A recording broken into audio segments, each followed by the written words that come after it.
বারে বারে রায়গঞ্জের মানুষ তৃণমূল কংগ্রেসের থেকে কেন মুখ ফিরিয়ে নিচ্ছেন? সারা বছর তৃণমূল কংগ্রেস কর্মীরা পরিষেবা দিলেও ভোটের সময় মানুষ তৃণমূলের বিরুদ্ধে বিদ্রোহ ঘোষণা করেন। তাই এবার থেকে রায়গঞ্জকে 4 ভাগে ভাগ করে দেওয়া হবে, আর প্রতিটা ভাগে একটি করে কমপ্লেন বক্স রাখা থাকবে, যেখানে জনগণ তাদের অভিযোগ কিংবা কোনো উপদেশ জানাতে পারবেন। রবিবার 23শে জুন উত্তর দিনাজপুর জেলার রায়গঞ্জ বিধানসভার উপনির্বাচনে তৃণমূল কংগ্রেসের একটি কর্মী বৈঠকে এই কথাই বললেন রায়গঞ্জ বিধানসভা আসনের তৃণমূল কংগ্রেসের প্রার্থী কৃষ্ণ কল্যাণী।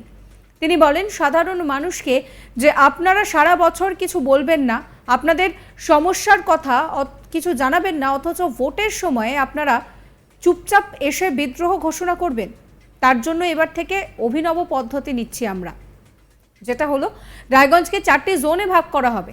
সেটা হলো নর্থ, ইস্ট, সাউথ, ওয়েস্ট। এই 4টি জায়গাতেই তৃণমূল কংগ্রেসের তরফ থেকে 4টি পোস্ট বক্স থাকবে। ওটা আপনারা সাজেশন বক্সও বলতে পারেন, কমপ্লেন বক্সও বলতে পারেন। ওই বক্সের মধ্যে আমি রায়গঞ্জের যারা সাধারণ মানুষ রয়েছেন তাদেরকে বলবো, আপনাদের কোনো কমপ্লেন উপদেশ থাকলে সেখানে সেই বক্সের মধ্যে ফেলুন। 1 মাস পরে মাসের শেষ রবিবার আমরা বিধান মঞ্চে সেই পোস্ট বক্সটি সাধারণের সামনে খুলব, আর সেই বক্স খোলার সময় সেটা সার্বজনীনভাবে হবে, আর সেখানে উপস্থিত থাকবেন রায়গঞ্জ পৌরসভার পৌরপিতা, উপপৌরপিতা থেকে শুরু করে সকলেই।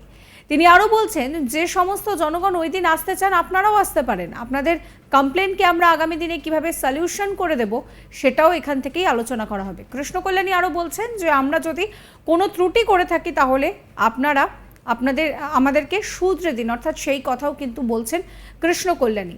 এবং তিনি ঠিক আরো কি কি জানাচ্ছেন শোনাবো। আর তা বাদেও কেন তৃণমূল কংগ্রেস ভোট পাচ্ছে না, কোশ্চেন ইজ দ্যাট।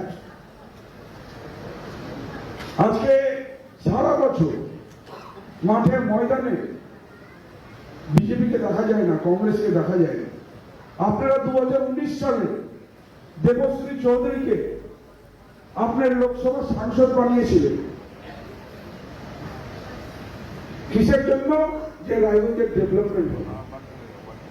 আজকে বিজেপি জিতেছিল 5টা বছর, উনি কোনো উন্নয়নমূলক কাজ করেননি, ওনার নামে মিসিং ডায়েরি পড়তো, ওনাকে রায়গঞ্জে দেখা যায় 5টা বছর।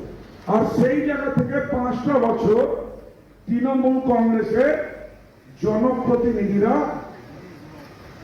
কাজ করে চলেছেন নবীনা। তাহলে আবার 2019-এ উনি সংসদ নির্বাচিত হলেন, উনি 2024 অব্দি সাংসদ ছিলেন, ব্যর্থ সাংসদ ছিলেন। তৃণমূল কংগ্রেস ব্যর্থ সাংসদ ছিলেন, আর ব্যর্থ সাংসদ ছিল বিজেপি। বিজেপি ব্যর্থ সাংসদ ছিল, তা সত্ত্বেও বিজেপি আবার 2024-এ জয়লাভ। তৃণমূল কংগ্রেসরা সব রকম সুবিধা দিয়েছে, সব রকম সহযোগিতার হাত বাড়িয়ে দিয়েছে, আর যাকে সহযোগিতার হাত বাড়ানোর জন্য আমরা খুঁজে বেরিয়েছি তাকে খুঁজে পাইনি, সেই একজন দলের লোক আবার রায়গঞ্জ থেকে জনপ্রতিনিধি হয়ে গেল, সাংসদ হয়ে গেল। আমি আজকে সন্দীপদা আর গোরাদার কাছে একটা অনুমতি নিয়ে আমি একটা সাজেশন দিচ্ছি, হয়তো ওনারাও আমার সাথে একমত হবে। আমরা রায়গঞ্জকে 4 ভাগে ভাগ করব, নর্থ, ইস্ট, সাউথ, ওয়েস্ট। আর 4 জায়গায় আমাদের তৃণমূল কংগ্রেসের তরফ থেকে 4টা পোস্ট বক্স থাকবে। ওটাকে আপনারা সাজেশন বক্স বলেন, কমপ্লেন বক্স বলেন। ওই বক্সের মধ্যে আমি রায়গঞ্জের জনবাসীকে বলবো, আপনাদের সাজেশন, আপনাদের কমপ্লেন ওই বক্সের মধ্যে আপনারা ফেলুন। 1 মাস পরে হয়তো একটা ডে আমি বলে দিচ্ছি, আমরা আলোচনা করে ডেটা ফিক্স করে দেবো। একটা এক্সাম্পল হিসাবে বলছি, মাসের শেষ সানডে, ওই শেষ সানডে আমরা বিধান মঞ্চের মধ্যে ওই বক্সটা খুলব। এখানে পৌরসভার পৌর প্রশাসক, উপপৌর প্রশাসক, আমাদের যারা নেতৃত্ববর্গ রয়েছে, কোঅর্ডিনেটর গুলো রয়েছে, আর সেই বক্সটা সার্বজনীন ভাবে খোলা হবে। যারা জনগণ আপনারা আসতে চান আপনারা আসবেন, আপনাদের সামনে ওই চিঠিটা পড়া হবে। আর ওই চিঠিটা পড়ে আগামী দিনে আমরা যেটা সলিউশন আছে আমরা দেখব যে রায়গঞ্জবাসী যে আমরা যে যদি কোনো ত্রুটি করে থাকি, আমাদের যদি ভুল হয়ে থাকে, তাহলে আপনারা আমাদেরকে শুধরাই দিন। আপনারা সারা বছর কিছু বলবেন না আর চুপচাপ গিয়ে ইলেকশনের সময় আপনারা বিদ্রোহ ঘোষণা করবেন ইভিএম। এটা সঠিক জিনিস নয়। এই নিয়ে আমার কালিক তন্ময় চক্রবর্তীর একটি রিপোর্ট দেখাবো।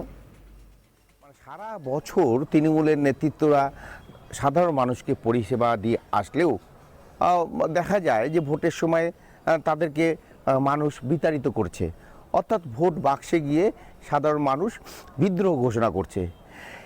এমনটা হচ্ছেটা কেন? কোথায় আমাদের অসুবিধা? আর সেই অসুবিধা জানতে এবার এক অভিনব পরিকল্পনার কথা ঘোষণা করলেন বিধানসভা উপনির্বাচনের প্রাক্কালে উত্তর দিনাজপুর জেলার রায়গঞ্জের বিধানসভা উপনির্বাচনে তৃণমূল কংগ্রেসের প্রার্থী কৃষ্ণ কল্যাণী। তিনি ভরা মঞ্চে যে সভার কর্মীদের সামনেই বলেন যে এবার থেকে রায়গঞ্জে কেন বিজেপি বারে বারে ভোট বেশি পাচ্ছে সেটা আমরা তদন্ত করব। তদন্ত করতে গিয়ে তিনি বলেন এবার একটা আমরা নতুন উপায় বের করছি এবং সেটা খুব তাড়াতাড়ি সেটা চালু হয়ে যাবে। সেই উপায়টি হলো রায়গঞ্জ শহরকে 4টি জোনে ভাগ করা হবে তৃণমূল কংগ্রেসের পক্ষ থেকে, নর্থ ইস্ট, সাউথ, ওয়েস্ট। এবং এই 4টা জোনে 4 জায়গায় থাকবে ড্রপ বাক্স, অর্থাৎ সেখানে আপনি আপনার অভিযোগও যেমন জমা দিতে পারেন, তেমন শহরের উন্নয়নে বা কোনো কিছু বিষয়ে আপনারা উপদেশও দিতে পারেন। এবং সেই ড্রপ বাক্সটা বা পোস্ট বাক্সটা মাসের শেষ রবিবার কিন্তু খোলা হবে এই বিধান মঞ্চে, অর্থাৎ রায়গঞ্জের যে বিধান মঞ্চ রয়েছে সেই বিধান মঞ্চে, সেই জনসাধারণের জনসমক্ষের মাঝেই খোলা হবে। এবং সেখানে কিন্তু তৃণমূলের নেতৃত্ব সেখানে থাকবে এবং সেই ড্রপ বাক্সের মাধ্যমে সাধারণ মানুষ যে সমস্যাগুলো তুলে ধরবে সেগুলো কিন্তু সমাধান করার তারা চেষ্টা করবেন। এবং এইভাবেই কিন্তু তারা মানুষের কিন্তু মন যে একটা ছুঁতে চাইছেন সেটা কিন্তু পরিষ্কার বোঝা যাচ্ছে। সাবস্ক্রাইব করবেন আজ তাক বাংলার ইউটিউব চ্যানেলকে, ফলো করবেন হোয়াটসঅ্যাপ চ্যানেলও।